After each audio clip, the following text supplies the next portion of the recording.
হবিগঞ্জের নবীগঞ্জে শখের বশে মাল্টা চাষে সফল হয়েছেন আবুল খায়ের কায়েদ এবং দেলোয়ার উদ্দিন নামে দুজন উদ্যোক্তা। এবছর প্রায় ৩.৫ লক্ষ টাকার মাল্টা বিক্রির আশা করছেন তারা। আর তাদের সফলতা দেখে মাল্টা চাষে আগ্রহী হয়ে উঠছেন আরও অনেকে। শ্রীকান্ত গোপের পাঠানো তথ্য ছবি নিয়ে ডেস্ক রিপোর্টে থাকছে বিস্তারিত।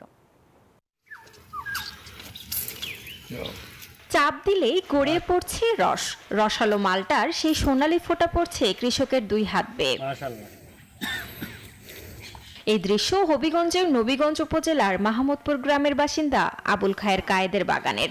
শুরুটা ২০১৪ সালে। শখের বশে বাড়ির পাশে মাত্র ৫ বিঘা জমি নিয়ে শুরু করেন সবুজ মাল্টার চাষ। প্রথম বছর ফলন না মিললেও দ্বিতীয় বছরেই আসে স্বপ্নের ফলন। বর্তমানে তার মাল্টার বাগানে প্রায় ৫০০টি ফলন্ত গাছ রয়েছে। এই বছর ফলন ভালো হয়েছে, আশাবাদী আমি আরো রেজাল্ট আমার ভালো হইব এবং ২.৫ লাখ থেকে ৩.৫ লাখ টাকার মতো এই বছর আইব, আমি আশাবাদী।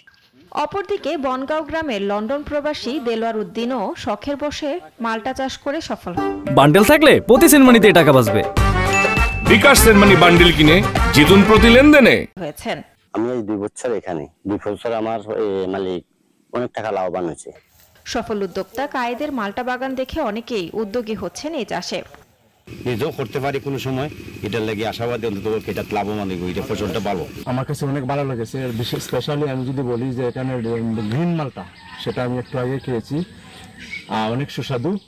সিলেট বিভাগের জন্য মাল্টা একটি সম্ভাবনাময় ফসল। কৃষি সম্প্রসারণ অধিদপ্তরের পরামর্শক্রমে কৃষকরা মাল্টা চাষ করে লাভবান হচ্ছে বলে জানালেন এই কৃষি কর্মকর্তা। আমাদের যে মাঠ পর্যায়ের সরকারি কৃষি কর্মকর্তাগণ আছেন, তারা নিয়মিতভাবে মাল্টা চাষীদের পরামর্শ দিয়ে যাচ্ছে। ভবিষ্যতে যদি আরো অন্যান্য কৃষকদের এখানে একীভূত করা যায়, তাহলে নবীগঞ্জে মাল্টা একটা সম্ভাবনাময় ফসল হিসেবে প্রতিষ্ঠিত হবে বলে আশা করছি। মাটির টানে শ্রমের বিনিময়ে এক ব্যতিক্রমী গল্প করেছেন আবুল খায়ের কায়েদ ও দেলোয়ার উদ্দিন। নবীগঞ্জের এই মাল্টা বাগানগুলো এখন শুধু নয়ন জোড়ানো নয়, এলাকার অর্থনীতিরও এক নতুন দিগন্ত। Desk report, news 24।